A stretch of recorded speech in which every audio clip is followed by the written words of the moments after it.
सरकारी सिस्टम किस तरीके से करप्ट होता चला जा रहा है, ये हम बार-बार दिखाने का प्रयास करते हैं और बार-बार ये बताने की कोशिश भी करते हैं कि जिस तरीके से हमारे यहाँ जो प्रथा चलती है कॉन्ट्रैक्ट देने की, ठेका देने की, चाहे वो कंस्ट्रक्शन का ठेका हो या किसी और चीज़ का ठेका हो, उसमें भी कहीं न कहीं भ्रष्टाचार इस कदर शामिल हो जाता है कि जिसका कोई जवाब नहीं है। अभी मैं आया हूँ, एक लड़का जो बीते 3 दिन पहले लापरवाही का शिकार हो गया, जो कि काम करता था इस कंपनी में, जिसका नाम है Evolt mobility solution private limited.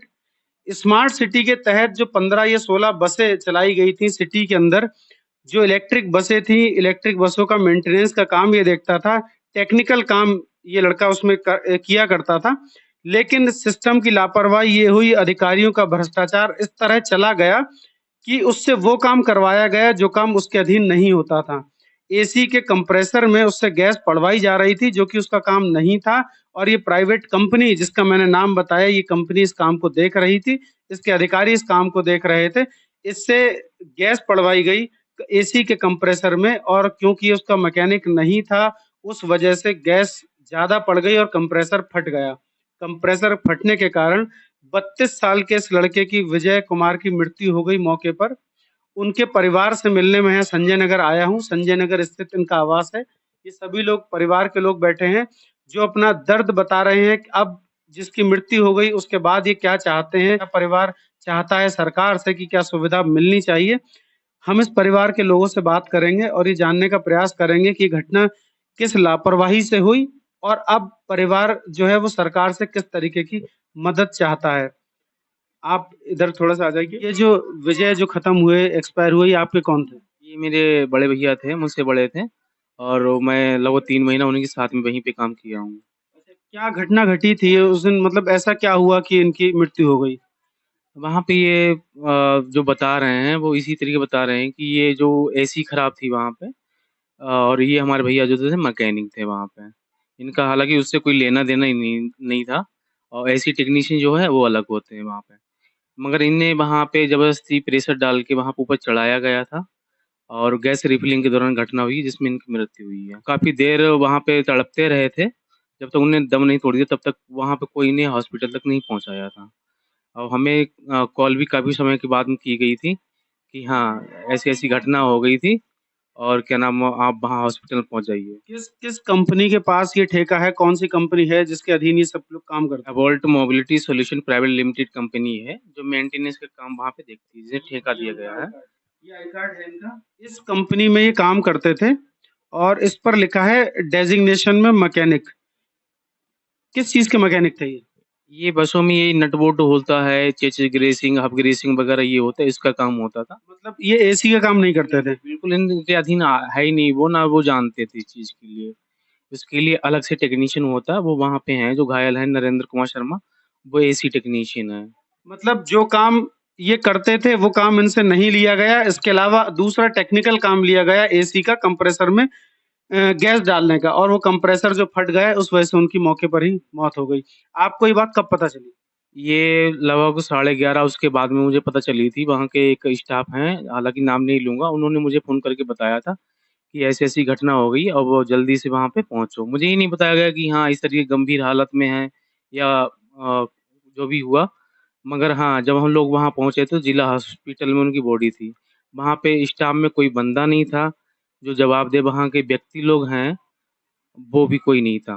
Call की मैंने 4-4 5 बार कॉलें की हैं, वहाँ पे किसी ने उठाया नहीं और ना ही कोई यहाँ पे घर पे मेरे मिलने आया। आप माताजी हैं विजय की। माताजी, बेटा अब चला गया इस दुनिया से, आपको क्या लगता है किसकी लापरवाही थी ये जो चला गया ताकि और लोगों की जान ना जा पाए? क्या लग रहा है माताजी, क्यों ऐसा हुआ? जो लोग वहाँ कंपनी के, उन्हीं लोगों की लापरवाही से मेरा बेटा गया, तड़पता रहा। जब लोग मेरे बेटे की डेट नहीं हुई तो लोग कोई अस्पताल नहीं लेके गया, तो वहां से ले गया, ताला डाल दिया, मुझे अंत का पता लगा लिखवा दिया, मेरे घर का पता नहीं लिखवाया। देखिए माताजी हम पूछेंगे नहीं क्योंकि बेचारी बोल नहीं पा रही हैं, उनकी आँखों के आँसू सूख गए हैं। लेकिन हमारा सिस्टम जो है वो कभी सुधरेगा नहीं। हमारे सिस्टम पे हम बार-बार उँगली उठाते रहेंगे, बार-बार बताते रहेंगे कि अधिकारी लापरवाही कर रहे हैं। आप देखिए उनका जवान बेटा गया है, वो बता रही कि अधिकारी वहाँ पर नहीं थे, गलत काम करवाया गया। मेरे बेटे से जो काम उसके करने का नहीं था। लेकिन बार-बार मैं बताता हूँ कि ऐसी कंपनियों को ठेका नहीं देना है किसी भी कंडीशन में। लेकिन कमीशन का इतना बड़ा खेल चलता है हमारे यहाँ, जिसको आधार बनाकर ये लोग बड़े-बड़े झोल कर जाते हैं और उन कंपनियों को काम दे देते हैं, जो कंपनी मानकों के अनुरूप नहीं होती हैं। आप पत्नी हैं उनकी, क्या नाम है आपका? सुषमा रानी। कब पता लगा आपको कि उनकी डेथ हो गई? मुझे 11:30 के बाद पता लगा, मैंने खुद फ़ोन करा तब मुझे पता लगा, किसी ने वहाँ से फ़ोन नहीं करा। अच्छा, अब आप डीएम साहब के पास मिल के आए हो आज आप लोग, आज तीसरा दिन है। क्या माँग है आपकी? अब क्या सहायता चाहिए सरकार से? मुझे सरकारी मुआवज़ा और मुझे सरकारी नौकरी चाहिए। सरकार से मुआवज़ा चाहिए और नौकरी चाहिए सरकारी। ये बेटा है, उसे अभी इतना भी ज्ञान नहीं होगा इस उम्र में बच्चे को कि उसके पिता इस दुनिया में अब नहीं है।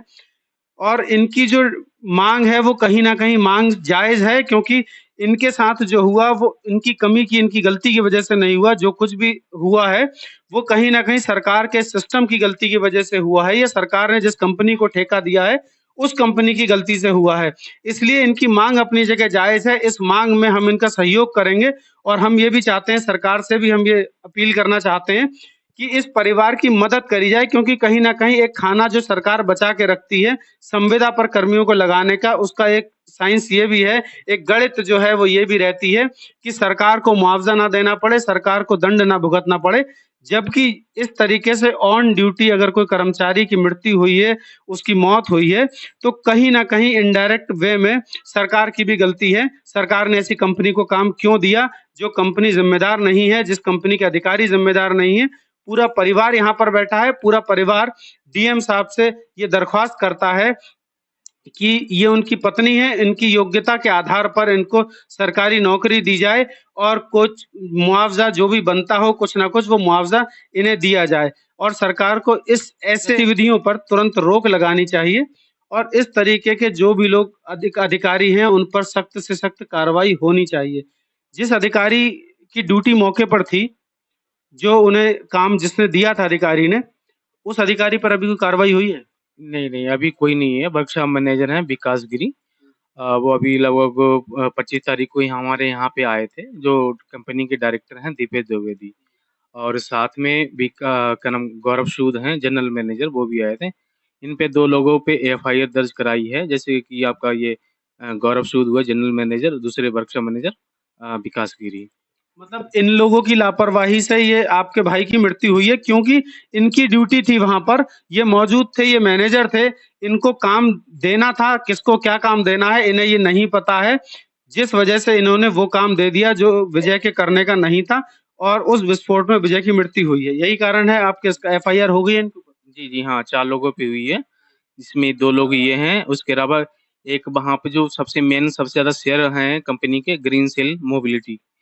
उस कंपनी के फ्लीट मैनेजर हैं सुरेंद्र कुमार और दूसरे असिस्टेंट फ्लीट मैनेजर हैं अमित शर्मा। हाँ, ये 4 लोगों पे एफआईआर है। एफआईआर नहीं हुई है। एक बार ये कार्ड मुझे और दिखाइए। ये कंपनी है, मैं फिर नाम बता रहा हूँ, एवोल्ट मोबिलिटी सॉल्यूशन प्राइवेट लिमिटेड। इस कंपनी में विजय कुमार काम करते थे और इस कंपनी के अधिकारियों की लापरवाही से, कंपनी की लापरवाही से विजय कुमार मौत के घाट उतर गए। उसके बाद भी अभी तक कोई कार्रवाई नहीं हो रही है।